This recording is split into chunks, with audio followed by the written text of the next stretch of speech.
According to a recent study, 48% of business-to-business salespeople are afraid of making cold calls. Unfortunately, salespeople who are afraid of making cold calls have a harder time meeting targets, are more stressed, and make less money than their peers who are not afraid. In my work with thousands of salespeople, I've discovered that there are two main worries about cold calling that prevent effective and efficient lead development. Fears include 1. Sounding like a salesperson, and 2. Fear of failure. Let's start with the most basic. Accepting that you are a sales professional is the first step toward overcoming your anxiety of sounding like a salesperson. So, what else are you going to sound like? A mechanic? A coder? Mechanics sound like mechanics.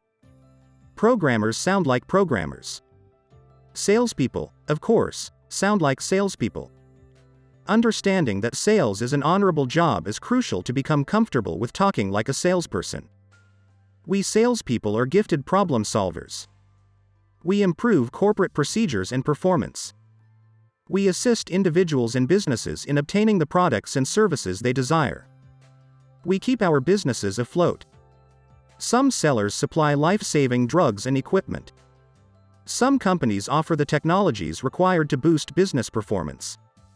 Some supply the services we require to improve our quality of life. So get used to the fact that you will sound like a salesperson since you are a sales professional. Remember this when you call someone or walk into their office. You are there to assist them in improving their lives and businesses. That's something to be proud of. You'll be uncomfortable and afraid of cold calling unless you understand this simple principle. You're contributing to your potential clients. It's also critical to demonstrate your worth while making a cold call. Instead of calling a prospect and stating, "Hi, would you be interested in learning more about how my company may assist your organization?" You might say, "Hi, my company just financed a study paper describing 3 strategies to quickly boost profitability in your industry. If you'd want to share your email address with me, I'd be pleased to send you a copy." Knowing that you're giving your prospects useful information can help to alleviate the worry and anxiety that comes with cold calling. Let us now consider the fear of failure. Cold calling phobia might stem from a limiting perception that we won't be successful, which causes worry and leads to a damaging self-fulfilling prophecy. Because of this fear of failure, we generally avoid cold calling.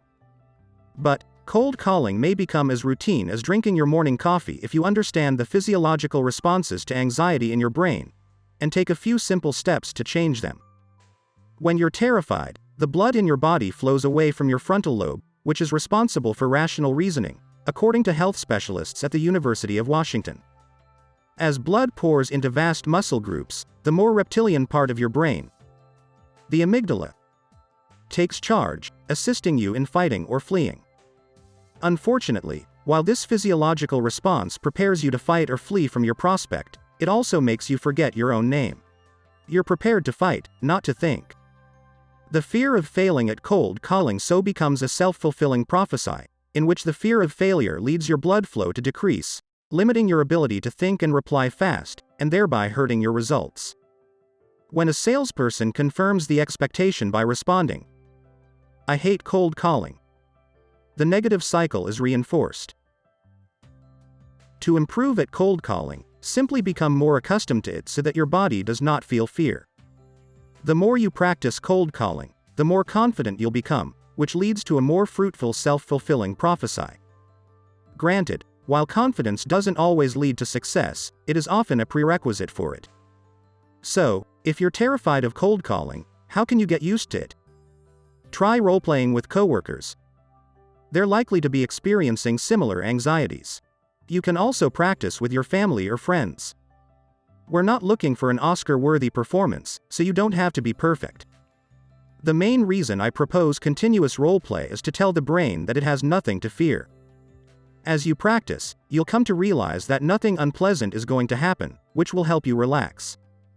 You may also try offering something of value rather than asking for something from your prospect to lower your anxiousness even further. For example, "I'm calling today to figure out the best method to send you a complimentary study on strategies to boost efficiency in your business." Offering something of value is often less stressful than asking for something. You're ready to tackle a live fire situation once you've role-played for long enough and no longer have butterflies. Keep in mind that it will undoubtedly be more difficult when you're doing it for real, but a few real efforts after role-playing will help you relax and get into a productive groove. One of the most important aspects of sales and business success is cold calling. There is no getting around that if you want to be a top producer. The goal is to take satisfaction in your work as a salesperson, knowing that you are solving problems and bringing value to your customers. Once you've established your worth and function, you'll be well on your way to achieving consistent sales success. That's all for today's video. I hope you find this video useful for you. If you like this video, be sure to hit the like button and subscribe. See you on the next video.